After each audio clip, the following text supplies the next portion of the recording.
Hi, I'm May. Welcome to Passages and Promises. This is a podcast that invites immigrant guests, each with their unique stories and experiences, to share everything from comfort foods to family history. Because becoming a global family starts with embracing the stories that make us who we are. Passages and Promises reveal the human stories behind the immigrant tag. You can find me on YouTube, Spotify, and Instagram. A little disclaimer, the views expressed in this podcast are those of the individual guests. Each story reflects one person's perspective and experiences and does not represent every community or culture. This series is meant to share personal journeys and encourage understanding through open conversation. Before we dive in, you might notice that this episode is formatted a little bit different from the past ones. The explanation for this is that we recorded part of this interview in an apartment lobby, and it's entirely on me, but there was a lot of background noise and some audio quality issues. So I'm stepping in as your narrator to help guide you through our conversation seamlessly. If you want me to keep doing this in future episodes, please let me know. Alright, without further ado, let's get into today's story. My guest today is Mariko Dozono. Mariko came to New York from Kagoshima, Japan, when she was 22 years old because her husband was attending school here and wanted to stay. Here to marry him. Yes. Was it the first time coming to America at that time? Yes. Yes? Yes. Wow. When I was a student, I was in England. Wow, Yes. okay. So before coming to America, you'd already studied English before? I don't study English. No study English? Don't study English. I didn't like, study. Everything she knows about English today, she learned purely through decades of real-world experience. And when we started talking about her early years in the US, she shared something that completely blew my mind about the cost of living back then. So, how long have you lived in the US? 55 years. Yes, for a long time. What changes have you noticed from when you first came? When I came 55 years ago, it was a very more dangerous than New York. Yeah. And then I think everything, of course, is cheap. And Subway is 50 cents. Yeah, 50 cents. Wow. Yeah, 50 cents. Oh my god, it's like $3 Orange now. is 10 oranges. Yes, very. And then it's, I think, business people live in New York is, I think, apartment is $600. Renting? Renting, yes. Quite good, Wow. prices. So we are students, so we paid $100. So even people working in business and living in luxury residences only paid around $600 a month? That's like the cost of a nice espresso machine today. It really puts into perspective how rapidly the economy has shifted over the past several decades. Mariko also compared what Long Island City was like over 50 years ago to the bustling neighborhood it is now. Now it's Long Island City is, so developed. It's a beautiful place, but it's before it's not so much. But it's not dangerous. It's quite safe, Right now, it's quite safe. I think right now it's it's nice. Yeah. And as I mentioned earlier, Mariko is an accomplished artist. If you look up Mariko Dozono online, you'll see her incredible work. So I wanted to ask her about her artistic journey and how it first began. You're an artist for your work, right? Yes. I've seen so many of your works because my mom shows me them. They're Oh, so I pretty. see. Did you start that in America or? No, I started in Japan. 57 years. I'm making jewelry. And then paintings, I was started when I was 8 years old, oil painting. Whoa. Were you talented from a very young age with art? It's okay. So That's really my okay. sister is my brother's both is medical doctor. I Okay, didn't like wow. study at all. So my parent, I'm so appreciate my parent because my parent is a Mariko going to artist. So my parents are very supportive. So I'm so appreciative. When did you decide that you were gonna be an artist? From 8 years old or later? Oh, when I was yes, it's years going to artist. I decided yes. So yes, I like art and I like sports very much. Sports? So, yes, What I do skiing. The ski I was in Japan. Shigakogen. I was teaching over there. She explained that she also enters pro-amateur ballroom dancing competitions, which is so cool, by the way. She explained that ballroom includes Latin dances like the cha-cha and the samba, while standard includes the waltz, tango, foxtrot, and Viennese waltz. So, then I'm ballroom dancing, 37 years. Dancing? Yes. I made a final in the United States. I did Latin. I started 39, almost 40. So I'm dancing 37 years. 30? Yes, same proama. Proama means instructor and then amateur couple. So I am dancing with him at 27 years. So nobody 27 years together. It's most of it 4 year, 5 year, 10 years a change. So everything artistic is just in your blood. Dancing, painting, jewelry. No study at all. No study at all. But you're so successful as an artist. I'm lucky, very lucky. And the other day, a friend of mine asked me, did you have something nasty people or something? But I couldn't remember. Most of it, I like nice people. I meet nice people and help me, and I really appreciate this. My philosophy is my appreciation most important things. Yes. So many people help. So many luckies I had. Right now is painting is about, and I did jewelry, George Johnson, and then also Gucci. My jewelry, about 10 pieces. So many I made. That's so admirable. That's amazing.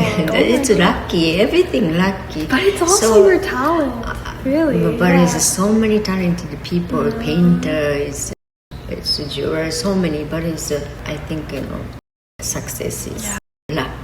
Luck, has a luck or not. So luck is coming, and then appreciation. I think. What she said there about luck and appreciation really struck with me. It really reminded me that I must learn not to expect the opportunities I'm so privileged to receive, and basically to never take opportunities for granted, whether that's in creative pursuits, school, or personal growth. What makes Mariko such an inspiring life mentor is how sincerely grateful she is for every step of her career, which we talk about more next. When you were in school as a child, did you do lots of art during your classes? Did you get to choose your art classes? Yes, I did, art class, Sunday class. Every Sunday is going to art studio, college, art class and something. So, yes, every Sunday I was there. And then, but I started oil painting. So, 60-something years ago, oil painting is right now is very expensive. So I think that time also very expensive, I think. So I'm very appreciative my parents very much. What was your favorite medium of art when you were young? I was most of still life painting. It's fruits or something, not abstract. Right now it's abstract now, more than honey. Why do you think that changed? I think, I like to express my feeling, my, something, I listen to the music, So something, color is coming up. So you paint that? Yes, paint is. Wow. I went to the ballet the other day. A friend of mine said she's ballet dancer, choreographer. So she said, when you're gonna listen to the music, like a choreography is coming up. I was coming up, color, like a yellow, blue, and something. Title of my painting title is music, like a Chopin, or something, something. Or like a passion is like a green. Not even from an artistic perspective, but just looking at it as an observer, her shift from painting fruits and nothing abstract to now creating these really complex abstract pieces is obviously dynamic, but also really fascinating to unpack. I think many artists, or anyone, so long as we're navigating life, undergo a similar transition. I'm not a traditional visual artist by any means. I struggle to draw proportionate stick figures, but painting fruits are so tangible and straightforward. They're digestible, pleasing, and predictable, and we can observe them grow. There's very little mystery to fruits. At least I feel that way. But then abstract art, on the other hand, it digs really deep into someone's internal mental ecosystem to process complex emotion, and that willingness to embrace the unknown is a lesson that applies anywhere and everywhere in life. Mariko was also inspired by a variety of distinct artistic techniques.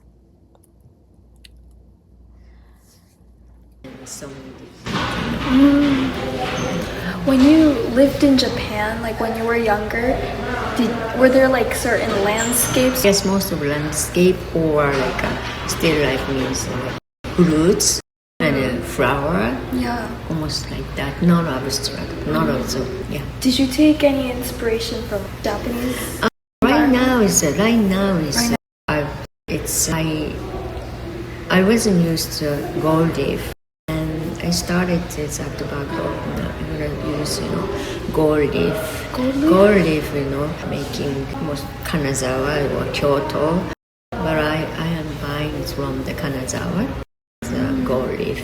So that gold leaf, used gold leaf, my painting. That one is, I think, something fluent from the Japanese painting. So. Is there a different art culture in Japan versus America? Do you think the art world is different?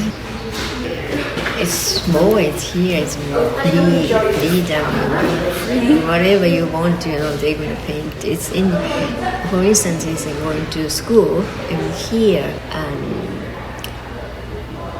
if I think when you go to the school in Japan, you have to be paint like this, something step. Here, whatever you want to paint, something like that. So teaching is just totally different. Yes. Did you feel more aligned with America? Did you feel more comfortable with either one? My roots is of course Japanese, yeah, of course. But I like especially New York very much. So there's more freedom. Yes, freedom. Yes, but I don't know, both. Yeah. Is Totally. Nice. Yes. Something. Yeah. I don't compare much. Also Japanese and American something. Some people Japan is America. I don't. It's just combined together. Yes, and this that's is what right. makes That's you. right. Yeah. Yes. Are there specific aspects of Japan's unique art that you like? For example, bonsai is a form of Japanese art, but are there other forms that you really like about Japan's art? Because I want to know more about traditional Japan. Yes. Old painter in Japanese, like a ukiyo-e or something, Yeah. But many French painter influenced from the ukiyo-e Japanese painting. So I think not only Japan is all over the world is different. writing or different. So Like different ways of expression. yes.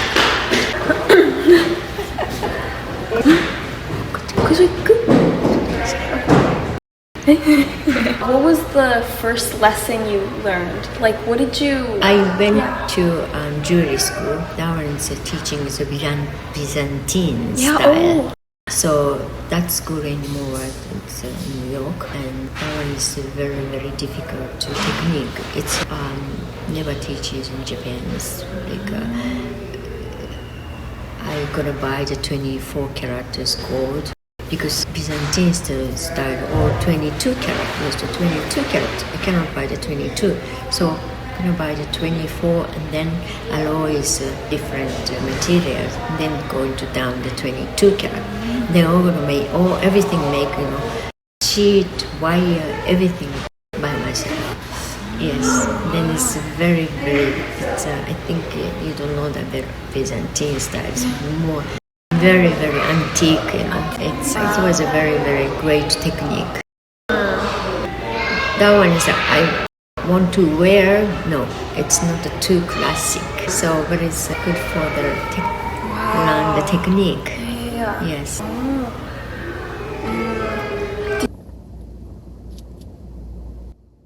As you've seen already, she is fascinating both inside and outside of her art.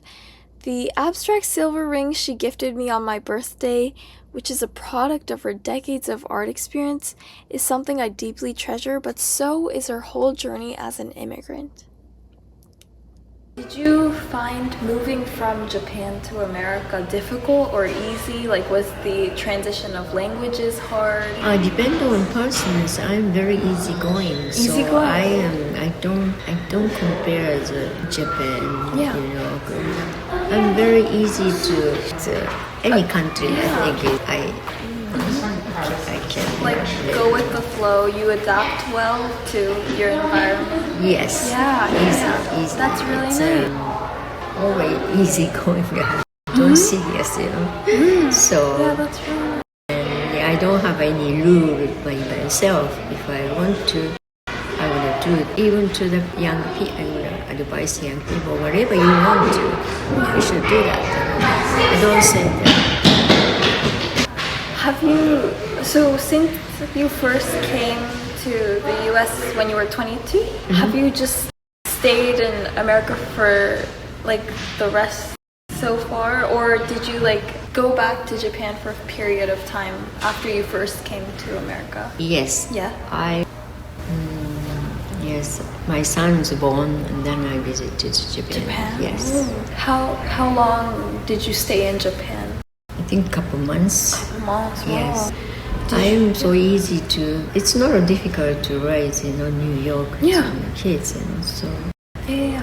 Anyway, I'm so easygoing person, so I don't think, everything. I don't think it's serious. Yeah. So like everything goes well. You hope that. Yeah. Easygoing. That's great. I love that. Yeah. I don't have a rule. So I don't. My son, I didn't say you should do like this. You don't do that.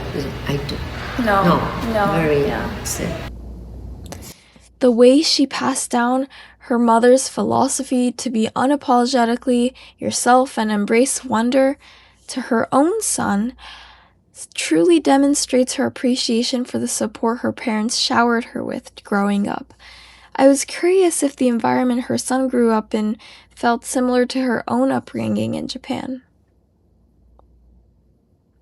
When you raised your son, did you speak to them in Japanese or English? Japanese. Yes. Yeah. Yes, Japanese. But he was born in New York, and then he's until 15 years old can speak Japanese. It's only Japanese. Not Japanese, English. At home is Japanese. But it's after 15 is after graduate junior high school. He went to the boarding school. It's near Boston. So he doesn't have a chance to speak to Japanese. Oh. But he likes to speak to Japanese. He is very proud of him, so he can speak Japanese. So after that, he went to the University of Colorado because he likes to ski. That's why he went. Oh, Did he get that from you? Yes, Yeah. every year when he was kindergarten, every year went to the skiing, especially Colorado. So he said, I don't apply any other school. I only apply to University Colorado. So he went to, because he was a prep school, boarding school. So most of people like a good school, like a Harvard or something. But he said, he wants to go there. It's nice that he had a dream school and yes, get it. But he had a nice, he got, he married, and he's quite, now he lives in New York. Even while raising your son in America, or before he went to boarding school, did you expose him to a lot of Japanese culture through food or TV, or was it just you let everything happen by itself? Yes. Of course, or international Japanese food, American food, or curry, or I don't know, something like that, Every summer spend Japan. Really? Yes, summertime. Every summer? Is it somewhere different every time in Japan, or is it the same place? The same place is Do you have family? grandma's house. We together to go. That's nice. Yes. Oh, is there something you always do when you meet with your family in Japan? Is there a food you eat together? Yes, I do. Of course. Yes, I do. What kinds of food? I like everything, so I don't.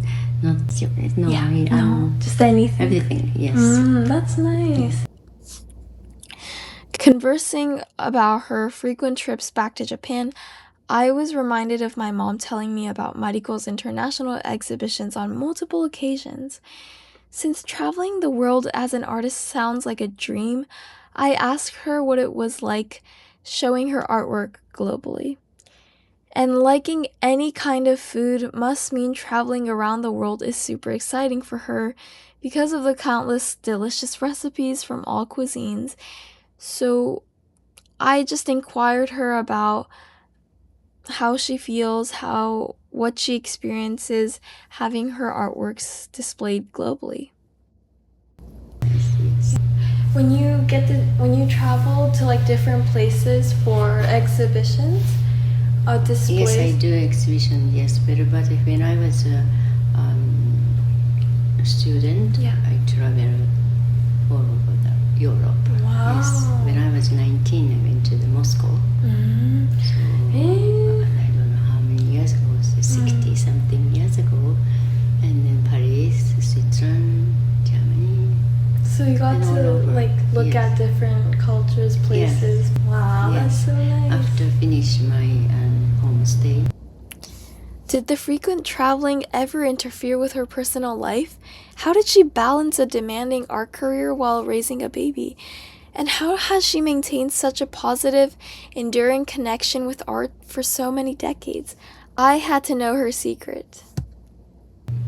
When you were raising your son, did you take a break? Oh no, I just started, 30 years ago to raise my son.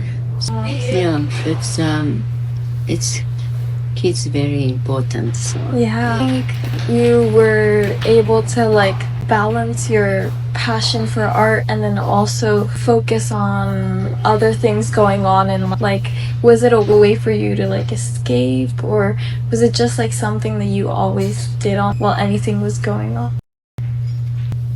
I like work very much, so I like to stay in my house. It's very I enjoy so much, So I'm turning to my house, utopia, paradise, and things. But of course, I like sports, skiing, competitions. So I do it. It's good to balance. Yeah. Yes. You were mentioning earlier about how important it is to set your mind to something and believing that you can do it. Very important. Was it something that you learned through your life experiences, or did someone tell it to you? I think it's by myself. By yourself? Also, I'm so lucky. Yeah. So, why so lucky? Where coming from lucky is that I did Google. So, it's that's Buddhist Kobo Daishi and Kukai said, strong appreciation. So I do very, very appreciate so much. Since it's small. So. Did you try to cultivate that like message with your own son and also with your teacher? I'm teaching to my son. son. You're also Yes, he knows. Yes. Are there any other life lessons you learned throughout your career and also like your life in general? Like for example, you learned it's really important to appreciate and like believe that you can do something. Are there other examples of like things that like your motto or philosophy do you have? It's okay. Do you ever express that in your art? Like because you do a lot of abstract art, do you try to express like appreciation through your art as well? Or is it something separate? That's separate. It's separate, yes. Okay. I do every day something. I open the eye, appreciate something. Take a shower, appreciate something. Like small things I do appreciate. Yeah. So it's not only person. I can walk, Yeah. Some people had a problem with their leg, but I can walk, and I'm lucky. I could think about like that, and nobody teaching you. You have to think appreciation. That is quite naturally. I think. You were like building connections with people, whether it's like your friends or your family. Did you sometimes like find it hard to really believe in your philosophy sometimes, or was it like were you able to maintain it throughout your entire life? Like, were there any times you struggled with like keeping that up, or do you think you were able to? And like, if you did struggle, how did you recover from that? Think positive. Focused. You can do. Try something I can do myself. I can do. You can do it. Yeah. Never go to negative. It's my mom is passed away already, but my mom is very strict. So this is my mom. This one is my mom. Yeah. So my mom and I are the same voice. So always pointing to myself, Mariko, you are my daughter. Why are you thinking like that? You must be strong. You must something like that. Yeah. Pointing. Oh, that's so sweet. So cool. Did you have a really like good relationship with your mom because like she helped you like? Yes, very strict. My father is never angry, never so sweet. But strict means she was disciplined, like eating. Don't like this. You have to straight. Yeah. Or positive. You can do something. I'll admit, usually I'm pretty skeptical about how much a simple positive mindset can actually impact real-world outcomes. But if anyone could convince me that determination, gratitude, and self-confidence are the main ingredients for success, it's Mariko. At this point in our conversation, we decided to relocate to a much quieter spot to escape the noisy lobby. So as we switch over to this quieter audio, we transition into her main takeaways on ambition and self-esteem and living fully. Yeah. Also, if you had lived in Japan for 22 years, was it? And like, it's a big shift to go from Japan to America. So how did you? But when I was 19, I was in England. Oh, right. So, but even then, I think it's like a big shift to go from Japan to then like UK and Europe and then America. Like, how did you find your place as an artist in each of those places? Like, when you came to America, how did you like really assert yourself as an artist in a new environment? As I told you, I'm very easygoing person. I can do it. You just went for opportunities. Yes, any country, you go to India. Yes, India. Yeah, I'm very easy person. I appreciate this myself. Yeah, so That's nice. No negative. No, it's always, and I'm trying to do some new things. Like as I told you, I will start to the sculpture, but not stay same things. You like to explore new Yes. things. Yeah, so it came naturally to you, I all think the so. changes. That's appreciated. So I don't know. I'm not I'm not just For other people who might also want to like chase their dreams in America, would your message be to just go with your heart and let things happen? dream is to have to be big. Dream big. Yes, not a small big. Not Big. small. Focus to the big, and then it's going to walk to the big. Have to be had a dream. Yes, but it's a big dream. That's a dream. Small one's not a big dream. Maybe believing in yourself and in your own strengths really is the key to becoming the best version of yourself. Thank you so much for listening to this episode of Passages and Promises. If you have a story to share or just want to reflect, leave a comment down below. I'd love to hear how it resonated with you.